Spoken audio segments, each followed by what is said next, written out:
हम आप लोगों को सादर प्रणाम करते हैं, दिल से धन्यवाद। हम भैया आप लोगों को बताना चाहते हैं, हमारे कुछ रिश्तेदार हैं, वो इतना टार्चर कर रहे हैं। मैं गाना गाती हूँ, मेरे नहीं समझ में आता उनका क्या लग रहा है। मैं उनके मुंह से गा रही हूँ या उनका कोई नुकसान कर रही हूँ या उनसे पैसा मांग रही हूँ या उनके घर पे जाती हूँ कि जो है वहाँ गाती हूँ वो डिस्टर्ब होते हैं। मैं ये सबको बताना चाहती हूँ फेसबुक के माध्यम से। जितने लोग मुझे देख रहे हो मेरे रिश्तेदार, कान खोल के सुन लो।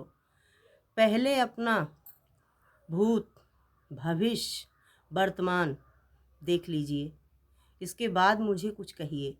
और दूसरी चीज़, मेरे यहाँ बंटवारे को लेकर के मतलब इतना ज़बरदस्त खेला मचा हुआ है और वो खेला तुम लोग ही मचवाने वाले हो। ये जान लीजिए, किसी को परेशान करके ना कभी सुख की रोटी नहीं खाओगे। इसको आज आप लोग नोट कर लीजिए अपने दिमाग में। एक महिला की हाय, एक बच्चे की हाय, एक पुरुष की हाय, वो कितना परेशान है ना, उसको हम लोग तीनों परिवार सोच सकते हैं। और दिन रात जो मोबाइल पे ये चिंतन मंथन राय मशोड़ा दिया जा रहा है, मुझे मारने के लिए जो धमकियां दी जा रही हैं, उसको आप लोग भूल जाइए। कानून सबके लिए है। मैं गलत करूँगी, मैं उस हथकंडे में जाऊँगी। आप गलत करोगे, आप उस हथकंडे में जाओगे। और यहाँ तक ही नहीं, मेरे रिश्तेदार के रिश्तेदार के रिश्तेदारी में फ़ोन किया जा रहा है कि ये गाना गाती हैं, नाक काट ली हैं। मैं कहती हूँ जिसकी नाक कट गई हो, बाज़ार में सुलेशन मिलता है, फेविक्विक मिलता है, अपनी नाक चिपका लो। दूसरी चीज़, तुम्हारी बिटिया भगी थी जब, तब तुम्हारा नाक नहीं कटा था। तुम्हारी बहन जब भग के गई थी, लव मैरिज कर ली थी, तब तुम्हारा नाक नहीं कटा था। मैं गाना गा रही हूँ तो आप लोगों की नाक कट रही है, तो भैया ऐसा है, साइड हो जाओ, अपनी नाक बचा लो। मेरी नाक जो कट रही है, जो कटने दीजिए, अपनी अपनी नाक बचाओ आप लोग। रही बात, फिर प्रश्न आता है मेरे ऊपर कि ये अकेली रहती हैं। आप लोग हमको ये बताइए कि मेरी नौकरी मौके पर कोर्ट में चल रही है। कोर्ट में चलने के बाद जब मुझे एक पैसे की आमदनी नहीं है और हमारे हस्बैंड शुगर के पेशेंट हैं, अगर वो बाहर नहीं जाएंगे 4 पैसे के लिए, उनका इलाज कैसे होगा? घर में पैसा आएगा? मैं मांग रही हूँ, सारे रिश्तेदारों से मांग रही हूँ, मुझे छत लदवाना है, 1-1 लाख रुपया मुझे दे जाइए।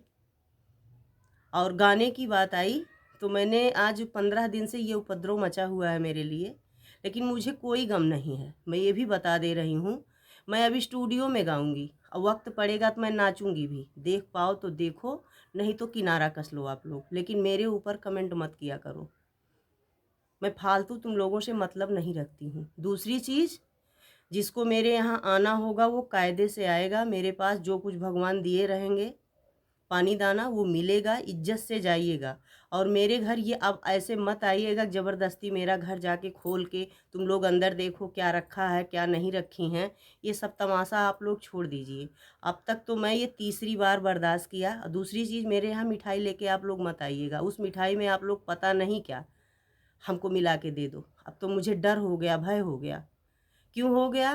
कि तुम्हारे ही सामने मुझे गालियाँ दी जा रही हैं और तुम बोल नहीं पा रहे हो। अगर मैंने उस दिन कुछ बोला हो, कहा हो, तो उसको 4 लोगों को बुलाइए, 10 लोगों को बुलाइए किसी स्थान पे और बताइए हाँ आपने कहा था, क्या कहा था, जो आपको वहाँ 2 घंटे गाली दी गई है। तो ये सब करना होगा भैया। तो मैं प्लीज़ आप लोगों से निवेदन करती हूँ, मेरे घर मत आइएगा। मेरी आपसे कोई रिश्तेदारी नहीं है, ना आप लोग मेरे हो ना हम आप लोगों के। मैं यहाँ तक कहती हूँ कि अगर मैं मर जाऊँगी तो भी मेरे घर मत आइएगा आप लोग। और आप लोग समझदार हैं, और अगर फिर आइंदा ऐसी गलती किए तो मैं नाम ले ले के चिल्ला चिल्ला के ये चीज़ सारे लोगों को बताऊँगी, तो फिर आप लोग कहीं लायक नहीं रह जाओगे। समझ में आया? और ये जो दिन भर फ़ोन पर मुझे इनको मारो, ये करो, चोरी करो, चमारी करो, अरे तुम लोग सोचो समाज में कितनी बेइज्जती हो रही है तुम लोगों की। इसको कभी सोचा? कभी नहीं सोचा ना। लेकिन समाज में जाके देखो तुम लोग क्या कर रहे हो, क्या करवा रहे हो। और खेत खेत तो शासन प्रशासन अब बंटवाएगा। हमको तुम लोगों की आवश्यकता नहीं है। तुम लोगों का मैंने चक्कर देख लिया कि तुम लोगों ने क्या किया। उस समय आप लोग कहाँ थे जब मेरे यहाँ उस साल न गेहूँ बोया गया, न धान बैठा, न कोई फसल तैयार हुई। तब तो मुझे कोई पूछने नहीं आया कि दुल्हन तू खाती हो कि ना, बहनी तू खाती हो कि ना, रेनू तू कैसे अपन समय काटत हो। तब तो क्यों जनी ना आया हमरे घरे। सांप काटा था मुझे, मैं एडमिट थी अस्पताल में, मुझे तो देखने कोई रिलेशन वाला नहीं आया था। तुम लोग जो 5-6 लोग हो रिश्तेदार ना मिलके जो ये नौटंकी कर रहे हो ना, मैं कह रही हूँ साफ साफ भैया प्लीज़ अपनी आदत आप लोग सुधार लीजिए। और आप लोगों से मेरा कोई रिश्ता नहीं है और न मेरे घर अब आप लोग आइएगा। मैं आप लोगों को सादर प्रणाम करती हूँ। फिर अगले वीडियो में आप लोगों की बात मैं बताती हूँ। धन्यवाद।